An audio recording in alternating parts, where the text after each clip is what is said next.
তো guys finally নতুন একটি প্যানেল নিয়ে চলে আসলাম। আর এই প্যানেল সকল মোবাইল ফোনে 100% কাজ করবে। আর হ্যাঁ গাইস, তোমাদের মেইন আইডিতেও ব্যবহার করে BR rank CS rank push দিতে পারবে। আর তোমার মেইন আইডিতেও কোনো রকম সমস্যা হবে না। এই প্যানেলটি কোনো রকম সমস্যা ছাড়াই তুমি তোমার মেইন আইডিতে ব্যবহার করতে পারবে।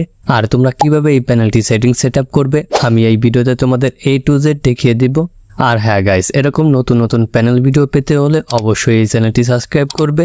আমি এই চ্যানেলে রেগুলার প্যানেল ভিডিও আপলোড করে থাকি। তো আর কথা না বাড়িয়ে মূল ভিডিও শুরু করা যাক।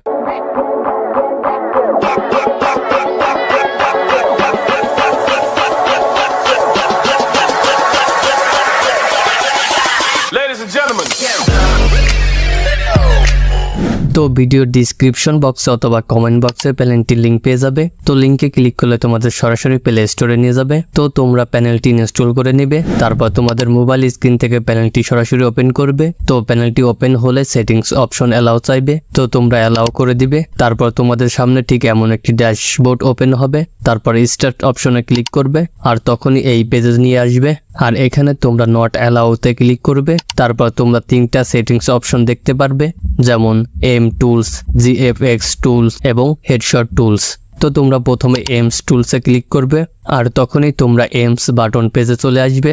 তারপর বাটন অন ডিসপ্লেতে ক্লিক করবে এবং ক্লিক করে অন করে দিবে। আর তারপর তোমাদের ফোন থেকে সেটিংস অ্যালাউ চাইবে, সেটাকেও তোমরা অন করে দিবে। আর তারপর তোমাদের ফোন স্ক্রিনে ঠিক এমন একটি বৃত্ত আকার দেখতে পারবে। আর তারপর কন্ট্রাস্ট ব্যাকগ্রাউন্ডে ক্লিক করবে, এটাও ক্লিক করে অন করে দিবে। আর এখান থেকে তোমরা বৃত্ত আকার থেকে কালার চেঞ্জ করে নিতে পারবে।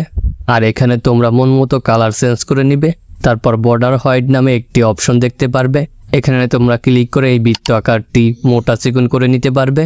আর হ্যাঁ, তার নিচে কাট সাইজ অপশন দেখতে পারবে। আর কাট সাইজ অপশনে ক্লিক করে তোমাদের এই বৃত্ত আকারটিকে ছোট বড় করে নিতে পারবে, মানে তোমাদের যেমনটি প্রয়োজন তোমরা তেমনটি ছোট বড় করে নিবে। আর তারপর তোমরা ব্যাকে চলে আসবে। তারপর তোমরা জিএফএক্স টুলস অপশনে ক্লিক করবে। তো এই পেজে চলে আসলে তোমরা অনেকগুলো সেটিংস দেখতে পারবে। তো এই সেটিংসগুলো তোমাদের ফোন অনুযায়ী তোমরা বাড়িয়ে কমিয়ে নিবে। আর হ্যাঁ, আমার ফোন অনুযায়ী আমি সিলেক্ট করে নিয়েছি। তো এখানে সবগুলো সেটিংস করা হয়ে গেলে তোমরা সকলে অ্যাপ্লাই অপশনে ক্লিক করবে। তারপর তোমরা ব্যাকে চলে আসবে আর তারপর সর্বশেষ হেডশট টুলস অপশনে ক্লিক করবে। তারপর এই পেজে তোমাদের নিয়ে আসবে। তারপর নিচে নেক্সট অপশনে ক্লিক করবে। তারপর তোমাদের এই পেজে তোমাদের ফোন মুডে সরাসরি নিয়ে আসবে। আর ট্রেনিং মুডে তোমরা 5 থেকে 10 মিনিট গেম প্লে করবে। তারপর দেখবে তোমাদের অটোমেটিক আস্তে আস্তে হেডশট লাগবে। তো ভিডিওটি এই অবধি ছিল। ভিডিওটি ভালো লাগলে লাইক, কমেন্ট এবং চ্যানেলটি সাবস্ক্রাইব করে পাশে থাকবে। এরকম নতুন নতুন ভিডিও পেতে হলে শেষ অবধি ভিডিওটি দেখার জন্য তোমাকে অসংখ্য ধন্যবাদ।